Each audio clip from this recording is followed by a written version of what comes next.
All right, guys, so those trucks that I was talking about at the auction that seemed like the miles were rolled back, I mean, it really seems like that's the case. There's multiples, but one of those trucks, the one with 146,000 miles and 20,000 hours with an APU that was a rough truck, sold for $97,000. Check this out. So look at this, guys.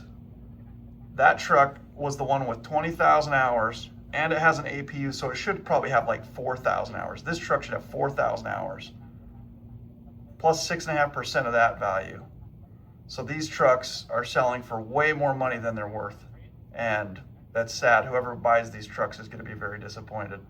So if that truck sold for $97,000, but the reality was that the miles were closer to 800,000 or a million, then that means that that truck probably brought, I don't know, $60,000 to $70,000 more than it would have if the miles weren't changed. So, you know, I can't prove that the miles were changed, but the truck, the quality of the truck and all that stuff, it just doesn't make any sense whatsoever. Sadly, whoever bought that truck's going to get it home.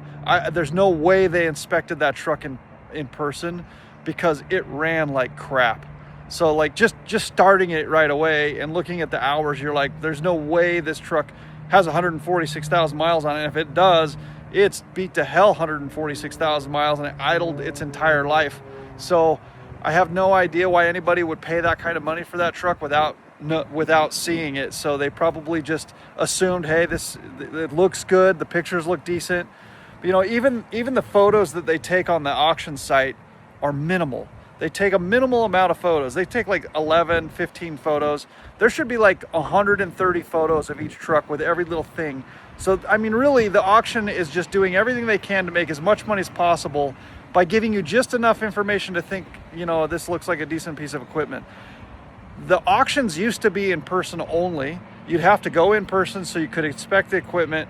And of course, I'm sure, you know, they didn't have the turnout that they get now by doing everything online. And so now, you know, everybody has gotten to a point where it's like, oh, I'll just take a risk and buy it, versus used to, you know, they show up, they look it all over, and then they decide to buy it.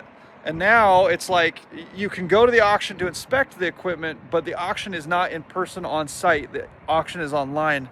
So they've expanded the amount of people that they can hit, you know, on selling this equipment to, but they've also expanded the amount of people that don't know what they're buying, and that's really sad. I don't know. I mean, let me know what you guys would do if you bought something that was $100,000. So after buyer's premium, that's over 100 grand.